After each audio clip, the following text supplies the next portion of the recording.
Science, Consciousness, Veda, and the Self. Maharshi Mahesh Yogi's Gift of Knowledge to the World. Part 1. John Hagelin, Ph.D. Consciousness, the Unified Field, and Veda. Dr. John Hagelin received his Ph.D. from Harvard University and has conducted pioneering research at CERN, the European Center for Particle Physics, and at SLAC, the Stanford Linear Accelerator Center. Dr. Hagelin is the author of more than 70 papers published in journals such as Physics Letters, Nuclear Physics, and Physical Review. He is responsible for the development of a highly successful grand unified field theory that was featured in a Discover magazine cover story. He is currently honorary chairman of the Board of Trustees at Maharshi University of Management, Iowa, USA, where he is also director of the Institute of Science, Technology, and Public Policy. Let us now hear Dr. John Hagelin. Good evening. It's very exciting for us to be here. This is an incredible and distinguished group. We have a lot of exciting knowledge and practical applications to touch upon this evening. We will be presenting a lot of important news and knowledge very quickly. We'll be talking about the indispensable role of the Vedic wisdom for the success and security of the world today. We'll be talking about what the press are describing as a new brain-based approach to peace, but really that means harnessing the power of yoga and yajna to create and maintain world peace. We're going to start by addressing some of the core questions that help us understand this very easily. First, what is consciousness? What is yoga? How does group meditation, Vedic recitation, and yajna promote peace? Seriously. To understand these things, I have to review in 2 or 3 minutes the modern understanding of reality as revealed by quantum physics. To make a long story short, the last 100 years of scientific exploration into the nature of reality have revealed that the universe is structured in layers of creation. Layers of creation. From the superficially diverse at the macroscopic sensory level of day-to-day experience, to the underlying world of atoms and molecules, to the world of the elementary particles and forces, revealing at the foundation of the universe, through the recent discovery of superstring theory, the single unified source of the diversified universe. Let me show you that again. Surface level of reality, the level of day-to-day sensory experience is the world of classical physics, macroscopic reality. Underneath that is the quantum mechanical world of atoms and molecules, chemistry, atomic structure. Deeper than that is the world of quantum field theory, the world of the elementary particles and forces. Each of these worlds, are not just smaller, and they are millions of times smaller, but qualitatively different. They have their own logic, their own language, their own mathematics, their own reality. And at the foundation of the universe is what Einstein first described and sought as the unified field or universal field of intelligence at the foundation of all phenomena in the universe, the fountainhead of all the particles and forces, and the unified source of all the diverse laws of nature that uphold the universe at every scale. To get a better feeling for this fundamental reality, this universal field of intelligence, field of existence, field of pure being, at the basis of the emergence of mind and matter, we can think of this unified field as an ocean of pure intelligence, which is silent at its depth, but roiling and boiling on the surface due to the intense dynamism at that fundamental level of nature. So we see the percolation, the effervescence of these microscopic bubbles from this universal ocean of intelligence at the foundation of the universe. And this is not really an ocean of ginger ale, and those aren't bubbles of ginger ale, actually. This is an ocean of pure universal intelligence, the superstring field, and those percolating entities emerging continuously from that ocean of being are called superstrings, infinitesimal rubber bands. These superstrings are like little elastic bands, like rubber bands, and like rubber bands can vibrate in a variety of ways. They can vibrate longitudinally, vibrate latitudinally, vibrate to the left, they can vibrate to the right. And depending upon how a particular rubber band is vibrating, superstring, is vibrating, that superstring mimics the electron, mimics a photon or particle of light. Like that, all the fundamental forces of nature, all the elementary particles of nature, the quarks and leptons and the protons and neutrons that are made of quarks, are just the different states of the superstring in different vibrational tones. So in summary, the whole universe of emergent matter, the whole material universe is not a universe of matter at all. They are just the vibrational tones, the fundamental frequencies of this universal ocean of intelligence at the basis of you and at the basis of me. Universe is just a giant symphony of vibration of universal intelligence. That is the end of the physics lesson. But from this modern scientific perspective, transcendental meditation is a technology to turn our normally outwardly directed attention powerfully within, to experience and explore deeper levels of mind, quieter, subtler levels of the thinking process. Transcendental meditation draws the attention innocently, powerfully within to experience deeper levels of intelligence of the mind, corresponding, in fact, to the exploration of deeper levels of intelligence in nature.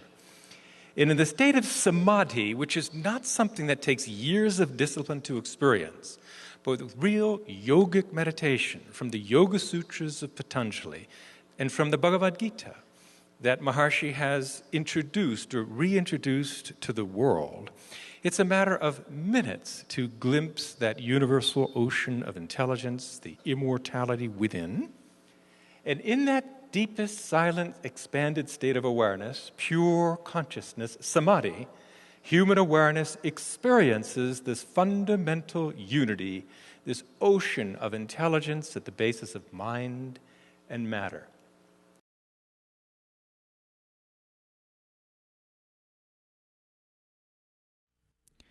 Having heard from Dr. Hagelin about the relationship of physics, consciousness, the unified field, and Veda, we will now hear Dr. Tony Nader's keynote address from the Meadows Club in Chicago, Veda and Ramayana in Human Physiology.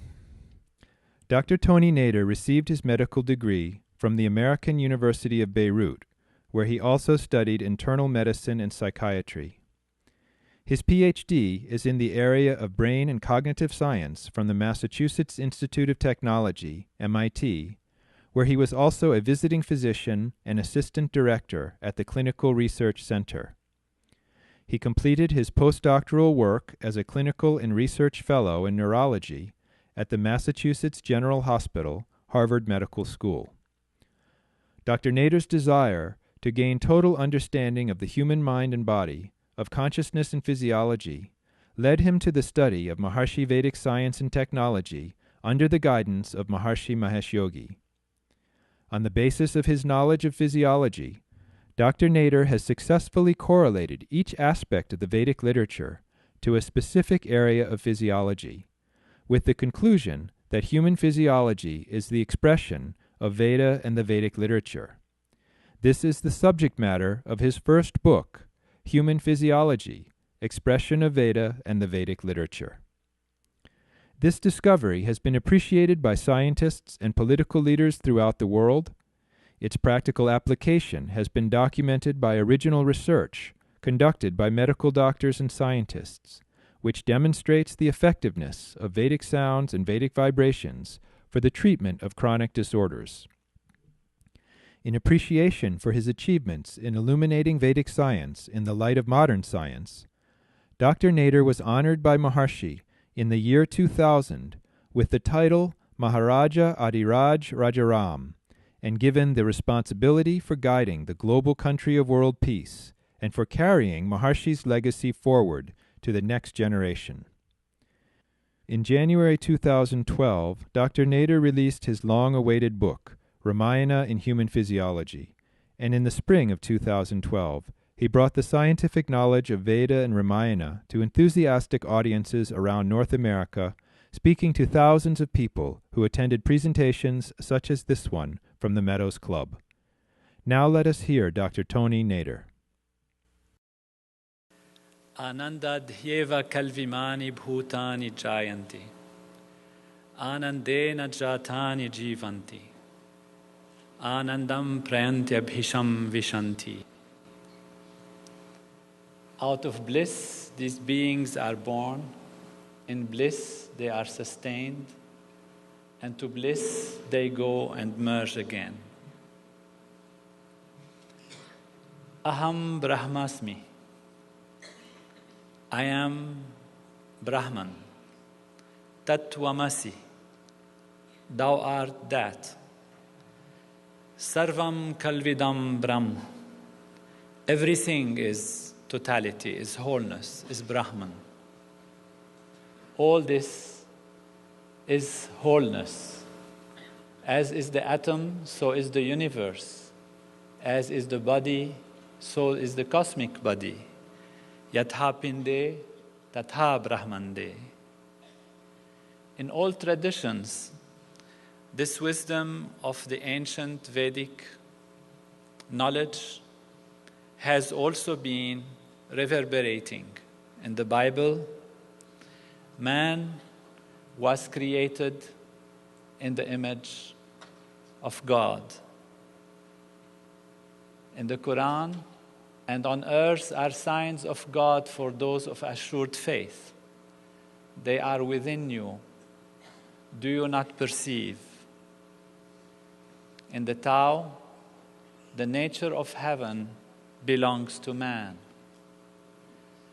In a poem by a great Imam of the Islamic tradition, consider yourself to be a small atom, yet the whole universe is folded within you.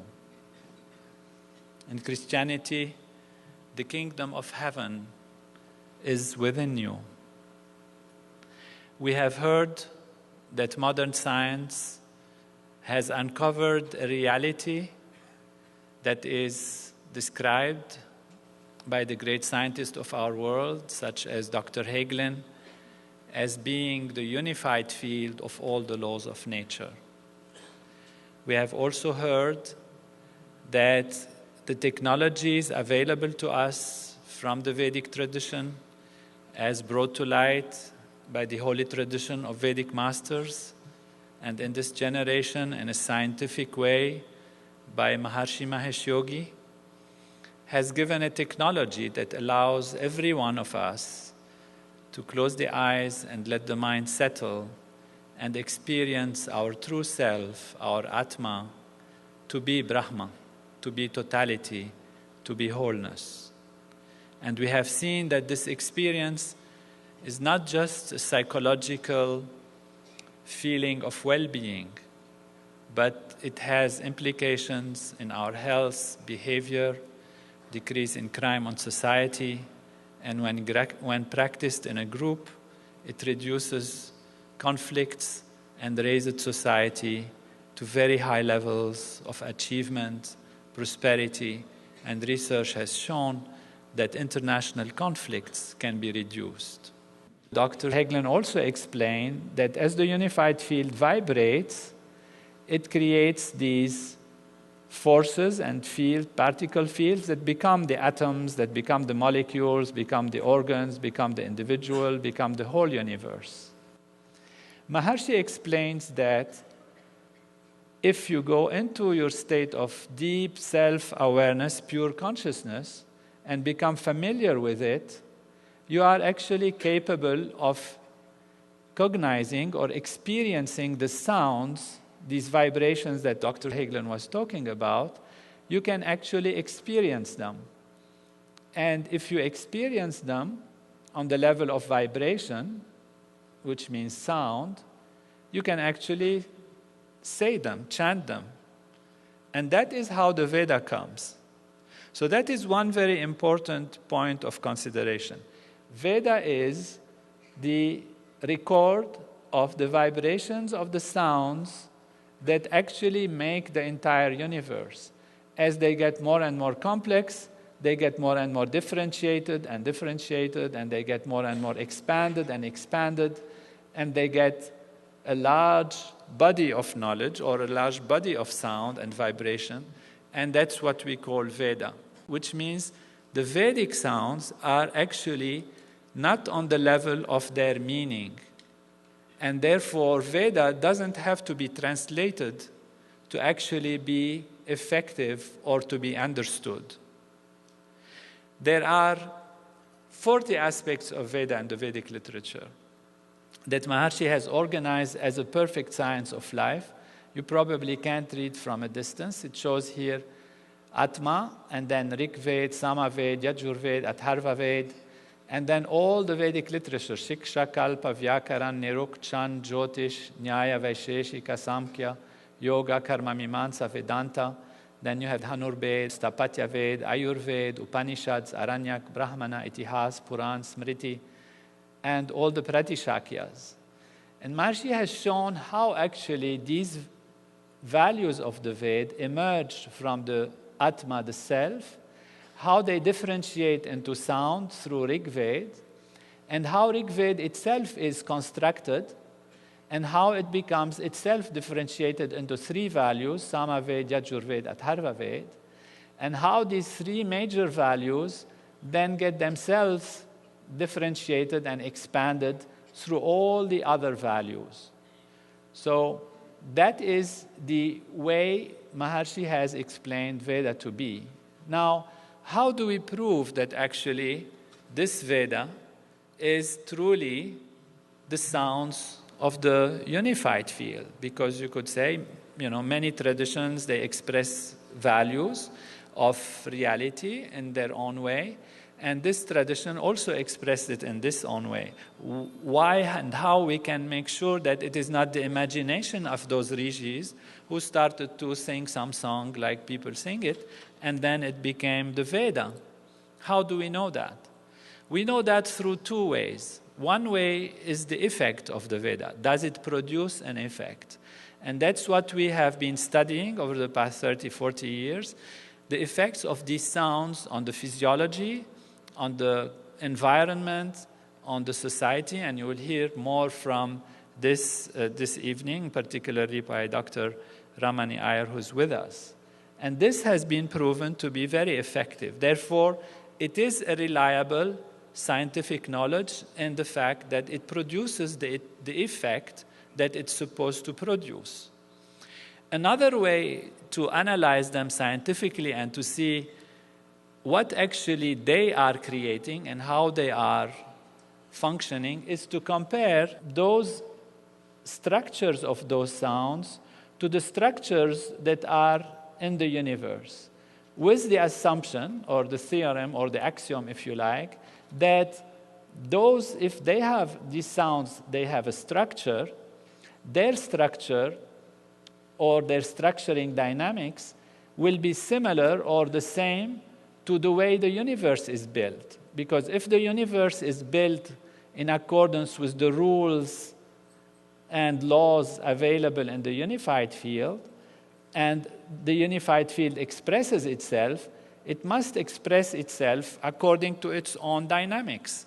And therefore, if we know its dynamics, we can analyze them and compare them to the dynamics and the structures that are available in the universe. One aspect of the universe that we know very well is our own human physiology. On an objective level, this has been very precisely and to a very large extent studied and known today. So if we know this physical structure of the body, and we have heard that the body has made in the image of Brahman, in the image of the God, that we are supposed to be absolute, have all the laws of nature within us, that we can achieve everything, that we can be everything. Therefore, we can use that to prove whether this is true and whether actually those reverberations that are coming from this field, from the unified field, are in connection, have anything to do with the structure of our body. So we have a double proof. And what we are going to do, and what we have done under Maharshi's guidance, is to take this structure of the Veda and the structure of the body and compare them together. Now, what does it mean, structure of Veda? And that is what Maharshi explained. He said to me, don't try to look at the meaning. Just see, for example, in Rig Veda, how many mandalas, how many books there are. There are 10. Now, let's take, for example, the first mandala, the first book of Veda. The first mandala of Veda is made out of paragraphs. In Sanskrit, they call them suktas. And there are 192 suktas in the first mandala. Let's take the first sukta, any sukta, and see how many lines it's made of. First sukta is made out of 9 lines. They call them richas, 9 richas. See the richas, how they are constructed. The first richa has 3 padas, 3 divisions. And then each pada has 8 syllables, 8 aksharas, 8 sounds. So this is what we call simply the structure, irrespective of the meaning. Let's look at the structure of Veda. And when you look at the structure of Veda, and the structure of Rig Veda in this particular case, and see how it constructs itself, how it builds itself, how it organizes, how it expands itself, you can start to have a reference for comparison. And this was the challenge that Maharshi had given me, and that is, he said, we can find this in the human physiology. He had that cognition, that vision, because he took this knowledge that we are made out of Ved, that Vedoham Tattvamasi, I am the Ved, you are the Ved, everyone is the Ved, literally, that actually we are constructed. The reason we have 2 eyes, 5 fingers in each hand, the reason there are 4 lobes in the brain, is because natural law is like this. In a sense, this is normal to expect. If natural law is like this and we contain all natural law, therefore we should look like it. And that was the research, the first research, which showed that indeed all the 40 aspects of the Veda that we have talked about are actually one by one exactly in our own human physiology. You can find Rig Veda when you look at the nerves that come out of the body and you see their inhibitory and excitatory action and how they are distributed and how they spread. You actually see a one-to-one correlation with the suktas of the Veda, of the first mandala, and how Maharshi explained their evolution. So this means we are an image of Rig Veda. To take another example, for example, Nyaya. Nyaya is one aspect of the Vedic literature which Maharshi has given a function to as being distinguishing and deciding. And he says Nyaya is that thing which sees the outside specific value and also sees the inside holistic value. And in Nyaya it is commonly described as that which is the lamp at the door. You put the lamp at the door and the lamp lights the outside. These are the specific values. And lights the inside. This is the holistic value. For the neurologists here who want to think about it, and all the doctors and anyone who knows about the biology, we immediately think about the thalamus in the brain. There is a part in our brain, in the middle of the brain, that is called the thalamus. The thalamus connects the outer sensory experience that comes through our eyes, our ears, our touch. They go to the thalamus, and then the thalamus, after they have been broken up, takes them to the brain, and then they are rebuilt as a holistic experience. So, to me, immediately when Maharshi said that Nyaya is the lamp at the door that lights the outside and lights the inside, it was thought immediately that this must be the thalamus. So that's an interesting realization that in the brain there is something that has that kind of function. But that's not where the actual interest is, and the bottom of the reality of the brain being exactly like the Veda is, the interesting thing is that Nyaya, that book of Nyaya, is made out of 5 chapters. And these 5 chapters discuss 16 different topics. They are pramana, prameya, samshaya, like this, for those of us who know. And they are very precise, and each of those topics has a function. Now, if the thalamus is truly Nyaya, it must have not only the same function, it must have the same structure. And if you look at the thalamus, you find that indeed it has 5 divisions. Each of these divisions correspond to one of the chapters of the book of Nyaya. So 5 chapters, 5 divisions in the thalamus. That could almost be a coincidence. But when you see that the thalamus has 16 precise nuclei, and that each nucleus, a nucleus is a group of neurons, which means just a cluster of cells that have a special function. These 16 nuclei correspond one-to-one to the 16 topics that are discussed and available in the book of Nyaya. And their function and subdivision and internal structure corresponds to the actual thalamus in function, as we say, and in structure.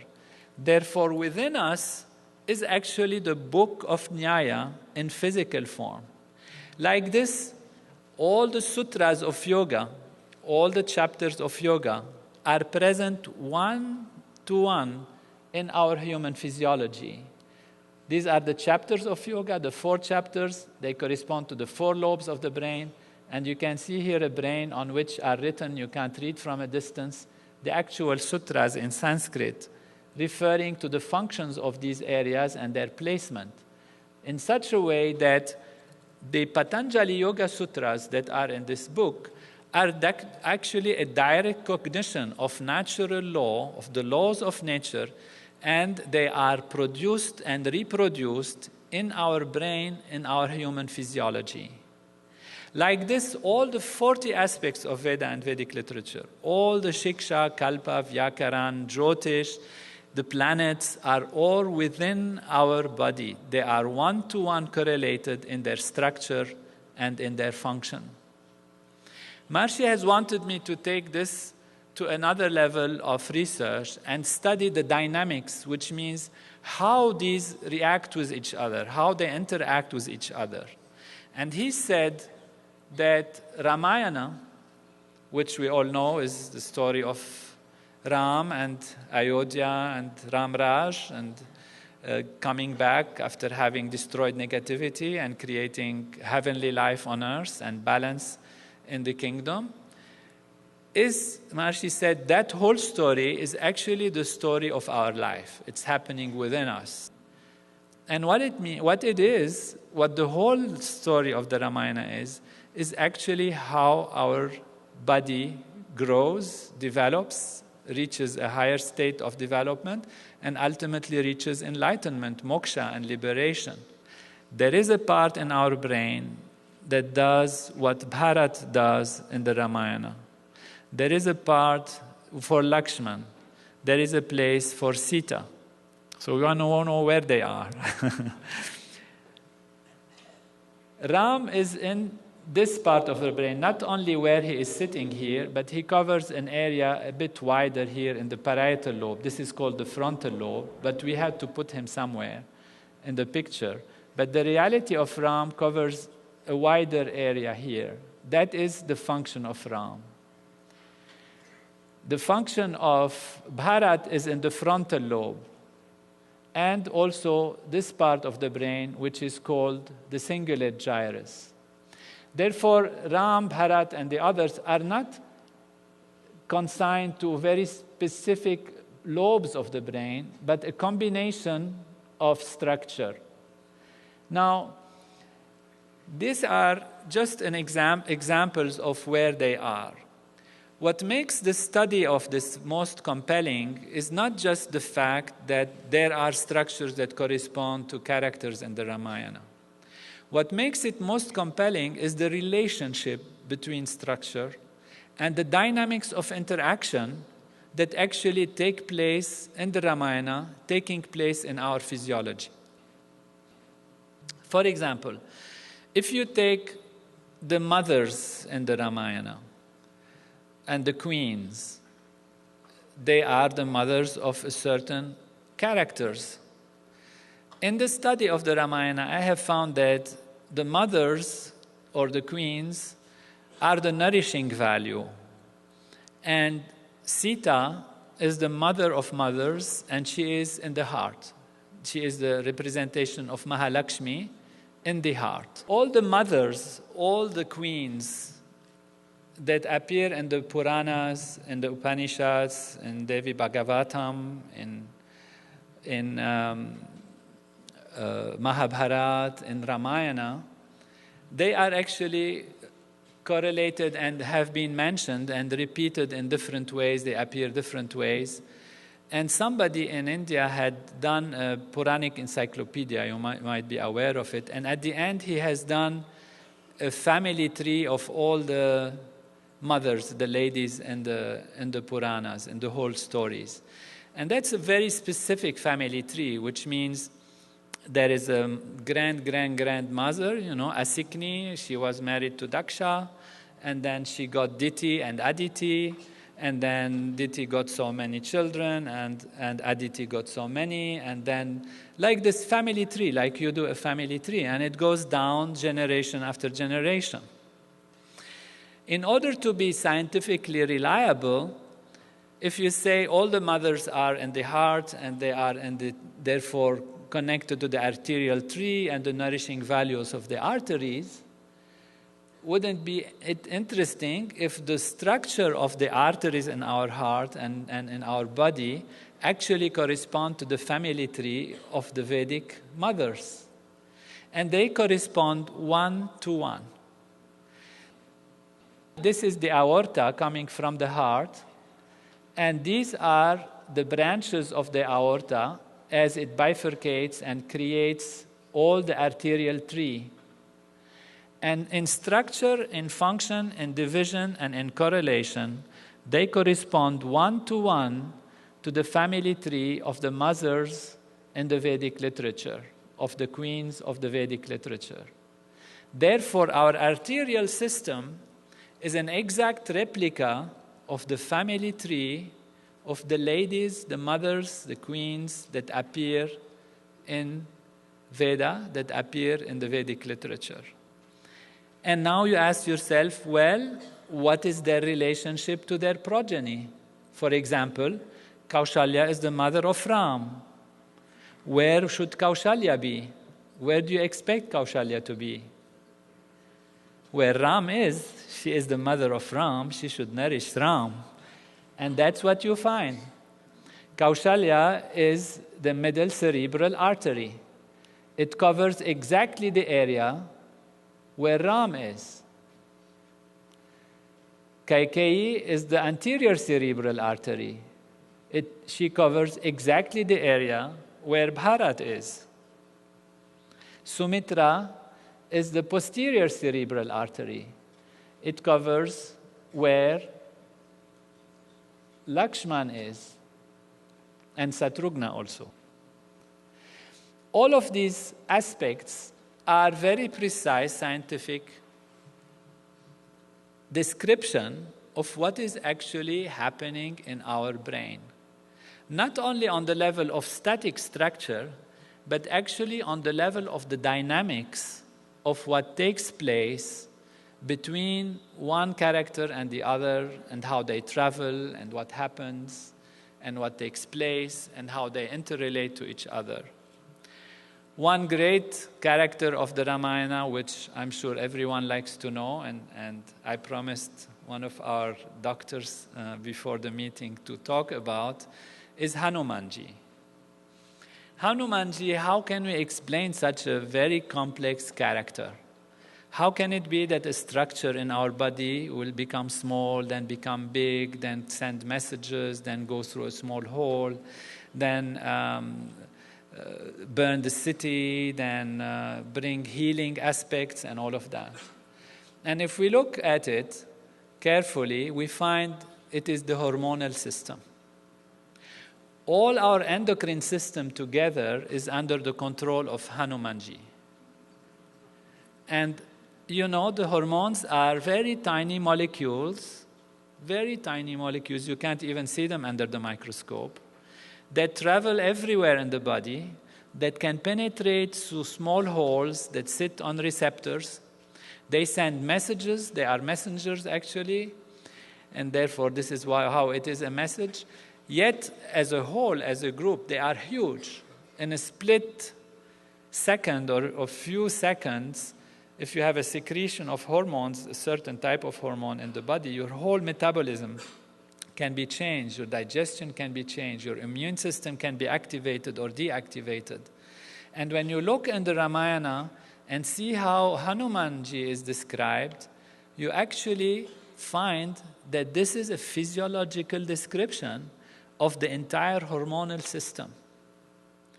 I let you read how the Vanaras, which are the monkey-like aspects, are actually guided, and their king, Vali, and Sugriva, and the relationship between them, and how they actually control the hormonal system. If we look at the pituitary gland, which is called the master gland of the body, we find that the anterior pituitary gland is Sugriva, and the posterior pituitary gland is Vali. Angada is the son of Vali. There is a long story of how they interact to each other, how Vali goes into the cave, which is the Sella Turcica, a specific cave in our brain, actually existing in our brain. And only Vali could go through it. Sugriva had to wait on the door. And the whole story, in its very delicate intricacies, how Vali told him, I will send the milk if I kill the demon. If all of you, I don't know how many will remember that. And you see that this part of the structure of the pituitary gland is related to milk secretion, how this part is related to other aspects that are described almost technically precisely in the Ramayana, in word for word, as if you just change the words and the Ramayana becomes a physiological book, a book of neuroanatomy or neurophysiology. It's just by translating the names from the ancient Vedic names to the modern names, you see an exact and precise description of what is taking place. And what is amazing also is that even if you go back into the stories, for example, Vali was said to have been born from the head of his father, Riksharaja, and Sugriva was born from the neck of his father, Riksharaja. And then they joined together and worked together. All those who knows embryology or remember something of it, we know that the posterior pituitary gland actually comes from the neural tube, which is from the head, and the anterior pituitary gland, I mean in our body, in physiology, the pituitary gland comes from the top of the neck, from the palate, the anterior pituitary, and the anterior pituitary climbs and joins the posterior pituitary. So when it's said in the Vedic literature, in the Ramayana, that Riksharaja's head, from his head came Vali, and from his palate or from his neck came Sugriva, it's an actual, precise description of how the structure actually developed, how they joined together. So these are just a few examples. The time doesn't allow us to go into it. Ramayana is so delightful. We could spend the whole night talking about Ramayana and certainly seeing how it connects to our body. But that's the point of the evening today, is to give us an idea of how actually we are Veda in a physical way, how Ram is within us, Sita within us, Hanuman, Ravana also somewhere, and how they all interact, and how the story of the Ramayana is the story of our own development and our growth in higher states of consciousness, and how by actually achieving enlightenment and higher states of consciousness, we understand all the developments of the Ramayana taking place within us. This is the story of how creation is made, how life is made, how our body is made, how our society works, and how our universe works. This knowledge, which comes from direct experience, is perfect and complete knowledge.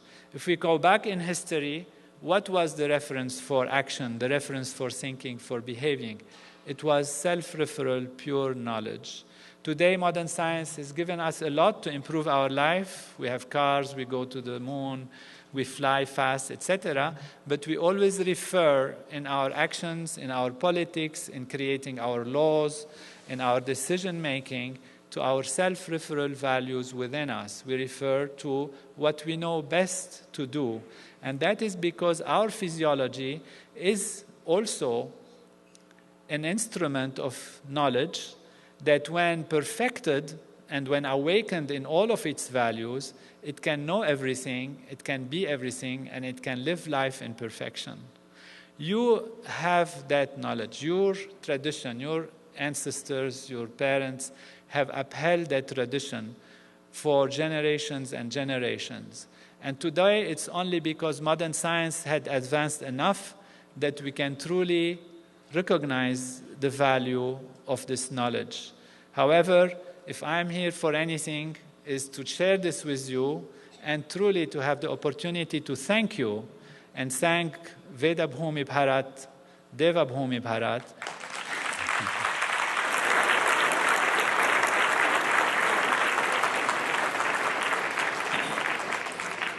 And the holy tradition of Vedic master, and of course my teacher, Maharshi Mahesh Yogi, for maintaining this knowledge and giving it to the world for the creation of a true Ram Raj, heaven on earth everywhere. Jai Gurudev.